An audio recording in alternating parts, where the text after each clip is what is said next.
찬송가 401장입니다. 찬송가 401장. 주의 곁에 있을 때 마음이 든든하오니 주여 내가 살 동안 인도하여 주소서. 주여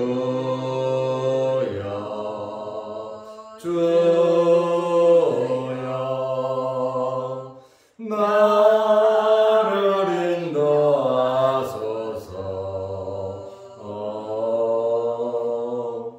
바른 세상 살 동안 주여 인도하소서.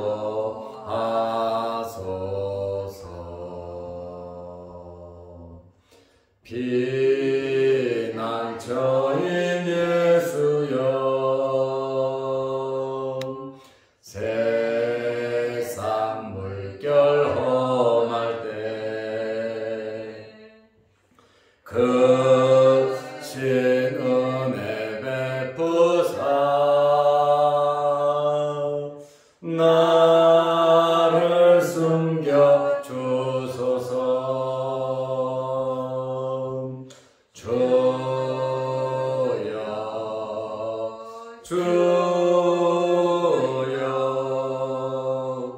나를 인도하소서. 바른 세상 살 동안 주여 인도하소서.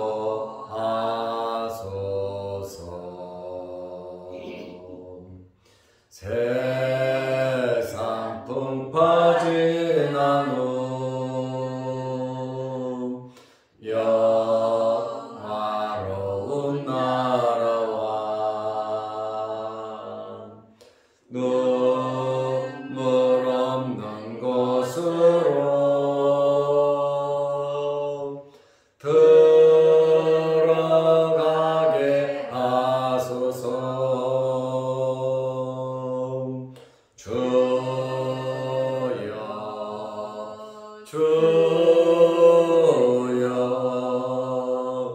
나를 인도하소서.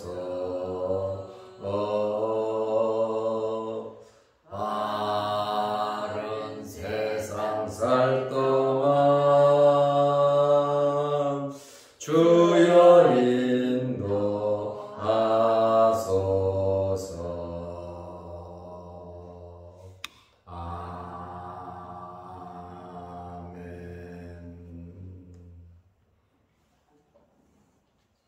사도신경으로 신앙을 고백하겠습니다.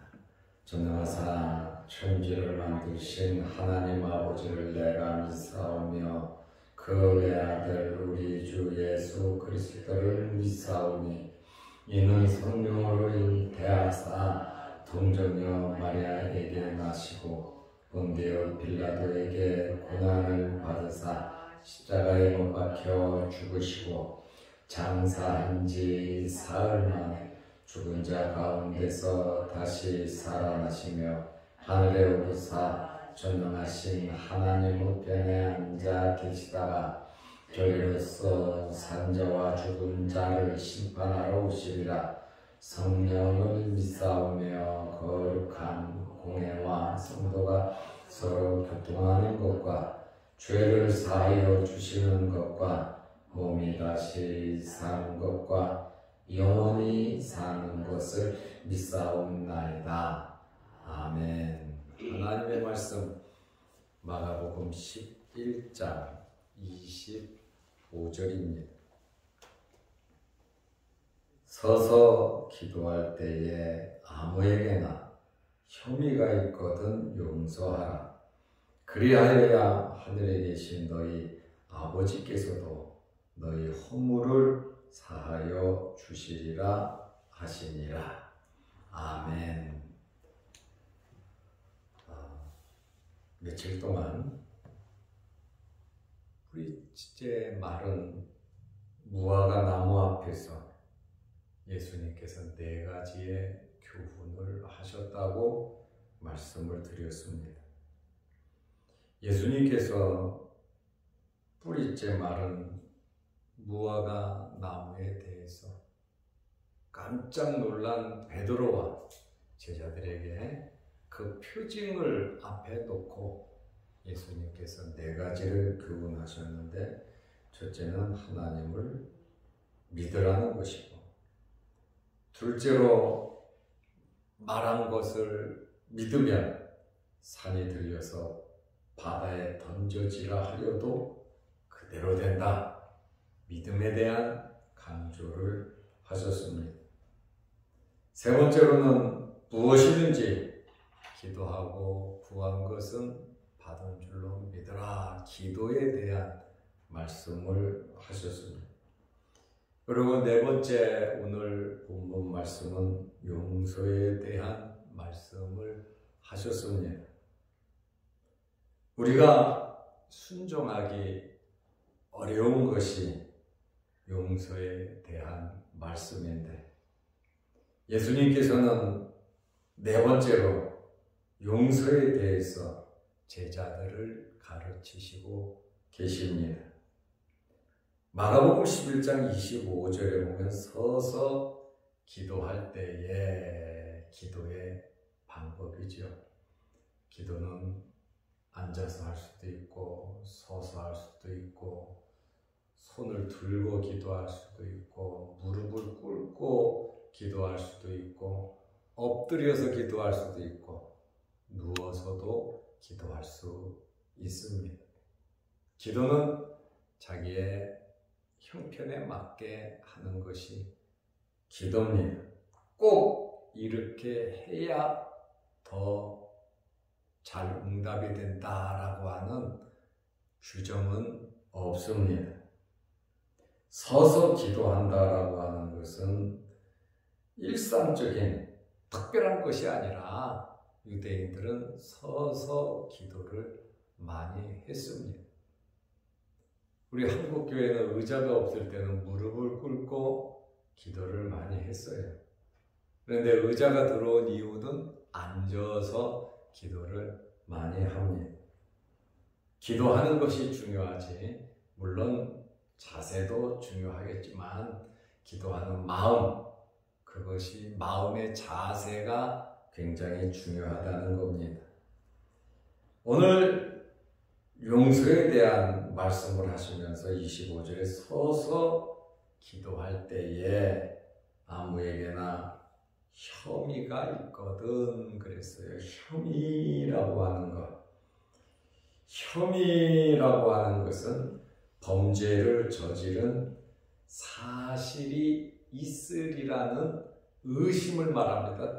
틀림없이 저 사람이 범죄를 했다, 저 사람이 잘못했다, 그것이 혐의가 있다는 거예요. 심증이죠. 그리고 이 혐의라고 하는 이 단어는 꺼리고 미워하는 것을 의미합니다. 아무에게나 누구든지 누구에게든지 혐의가 있거든 용서하라 그랬습니다. 용서의 가장 기본은 하나님께서 우리를 용서하신 겁니다. 주홍같이 붉은 죄, 먹보다도 더 검은 죄를 희게 해주셨다. 이사야 선지자를 통해서 용서에 대한 말씀을 해주셨습니다. 이사야 43장 25절에 보면 곧 나는 나를 위하여 내 허물을 도말하는 자니 내 죄를 기억하지 아니하리라. 하나님을 위해서 너의 죄를 도말하고 기억하지 않으신다고 말씀하고 있습니다. 죄 문제가 해결이 돼야 하나님의 자녀가 되고 천국을 유업으로 얻을 수 있고, 죄 문제가 해결이 돼야 하나님을 찬양하고 하나님께 예배드릴 수 있는 거 아니겠습니까?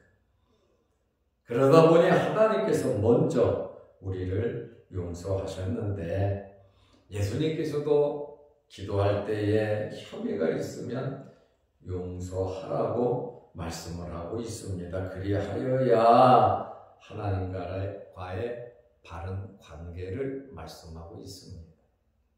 그리하여야 하늘에 계신 너희 아버지께서도 너희 허물을 사하여 주시리라고 말씀을 하셨습니다.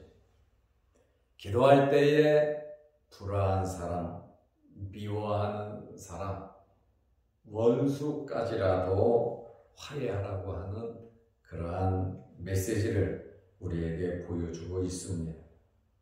우리는 이러한 말씀을 보면서 평상시에 말씀대로 잘 살아야 합니다. 다른 사람의 마음을 아프게 해서는 안 되고, 망하게 하고 피해를 주어서는 안 되는 겁니다. 이러한 문제를 꼭 해결해야 하는 것이 오늘 본문의 말씀이란 말이죠. 하나님께서 우리를 용서하신 것은 무조건적인 사랑이라고 말씀하고 있습니다. 맞습니다. 무조건적인 사랑이에요. 하나님의 그 용서 안에는 예수 그리스도의 십자가의 보혈이 있는 겁니다.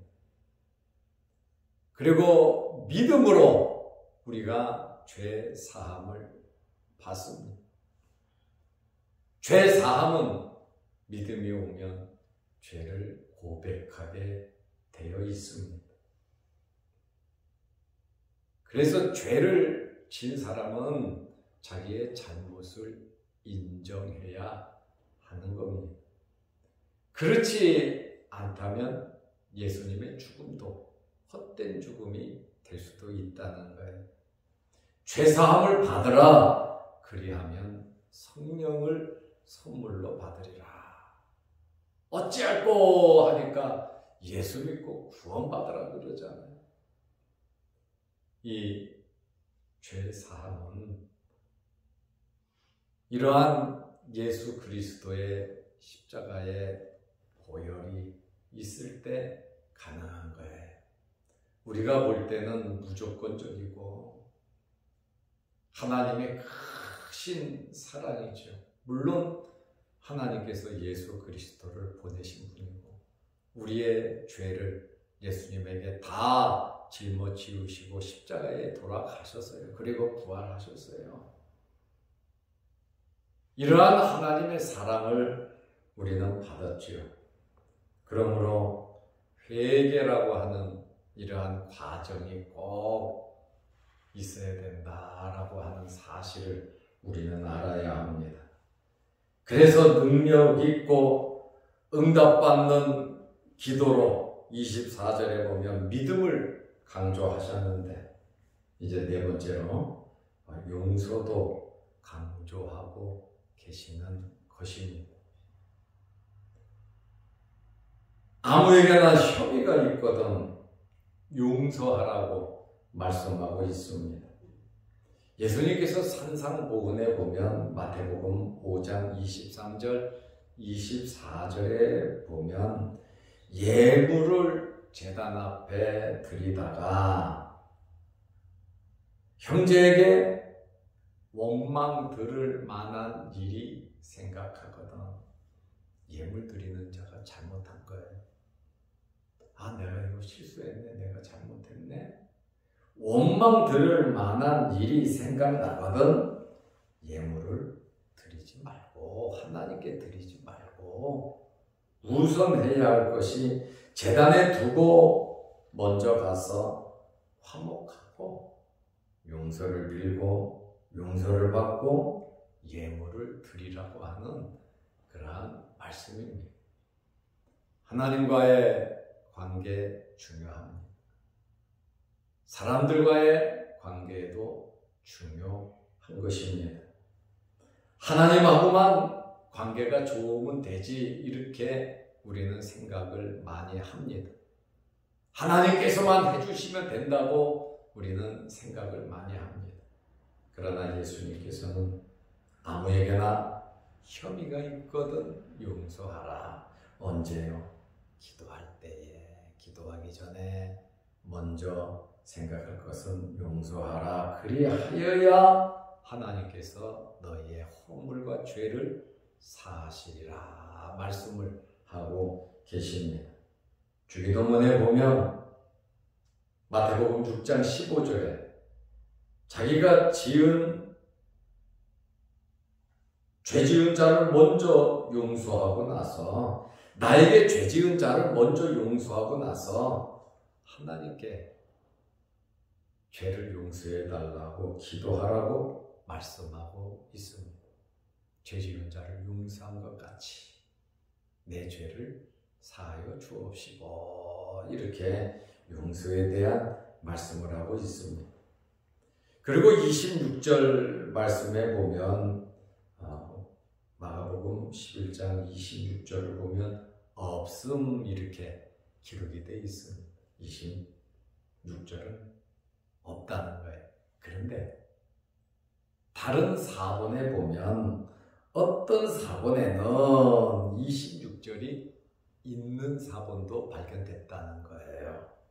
만일 너희가 용서하지 아니하면 하늘에 계신 너희 아버지도 너희 허물을 사하지 아니하시리라. 이렇게 기록이 된 사본이 성경이 발견되기도 했다라고 하는 그러한 말씀입니다. 예수님께서 임만무성한 무화과 나무를 저주하시자 뿌리째 말라버리고 말았습니다. 여기에서 예수님께서 놀란 제자들에게 네 가지의 교훈을 하셨습니다. 하나님을 믿으라. 산이 들려 바다에 던져지라 하여도 말한 것을 믿으면 믿으라는 거예요. 세 번째로는 기도하고 구하는 것은 받은 줄로 믿으라는 거예요. 우리가 살아가는데 정말 신앙인으로서 살아가는데 중요한 하나님을 진심으로 믿고 또 우리가 말하는 것을 그대로 될 줄로 믿고 그 다음에 무엇이든지 기도하고 기도하면 이루어질 줄로 믿고 그리고 네 번째는 참 순종하기 어려운 말씀이 용서인데 예수님께서 제자들을 가르치시면서 기도할 때에 기도는 우리들이 늘상 하는 거잖아요. 기도할 때에 아무에게나 혐의가 있거든 용서하라. 혐의가 있거든 용서하라. 이러한 말씀을 우리에게 하셨습니다. 오늘 주말입니다. 내일 거룩한 주일을 잘 준비하시고 뿌리째 마른 무화과 나무 앞에서 예수님의 그 교훈 우리가 며칠 동안 살펴봤는데 이 말씀을 마음비에 새기면서 하나님을 믿고 우리가 말한 것이 그대로 이루어질 줄로 믿고 기도하고 구한 것은 받은 줄로 믿고 용서하면서 살아가는 저와 여러분들이 되시기를 바랍니다. 기도하겠습니다. 하나님 아버지, 우리는 예수님께서 마지막 공생의 일주일에 대한 말씀을 계속 보고 있습니다. 예루살렘에 올라가셨고 또 내려오셨고 또 뿌리째 마른 저주받은 무화과 나무 앞에서 예수님께서 제자들을 교훈하신 이러한 말씀들을 우리 마음비에 새기면서 늘 주님 말씀 붙잡고 살아가는 저희들 되게 하옵소서. 내일은 거룩한 주일입니다. 오늘 주말 잘 주일을 예비하고 준비하는 저희들 되게 하옵소서. 유신의 질병으로 어려움을 당하는 우리 가족들 또 우리들에게 함께하여 주셔서 오늘 주님 주신 말씀대로 무엇이든지 기도하고 구하는 것은 받은 줄로 믿으라고 한 그 말씀을 믿고 기도하오니 깨끗하게 치료하여 주옵소서. 회복되게 하여 주옵소서. 우리가 늘 기도하는 믿음의 기도와 믿음의 역사가 나타나는 저희들의 삶이 되게 하여 주시옵소서. 오늘도 이 새벽에 주의 전에 나와 머리 숙여 기도합니다. 하늘문 열리게 하시고 하나님께서 응답하여 주옵소서. 또한 한 주간 동안 영상 유튜브를 보면서 함께 은혜를 나눈 모든 성도들에게도 크신 복을 내려주시고 내일 거룩하고 복된 날 주의 전에 나와 모두 하나님께 예배드리는 날이 되게 하옵소서. 예수님의 이름으로 기도드리옵나이다. 아멘. 하늘에 계신 우리 아버지여, 이름이 거룩히 여김을 받으시오며 나라의 마옵시며 뜻이 하늘에서 이룬 것 같이 땅에서도 이루어지이다. 오늘날 우리에게 일용할 양식을 주옵시고 우리가 우리에게 죄 지은 자를 사하여 준 것 같이 우리 죄를 사하여 주옵시고 우리를 시험에 들게 하지 마옵시고 다만 악에서 구하옵소서.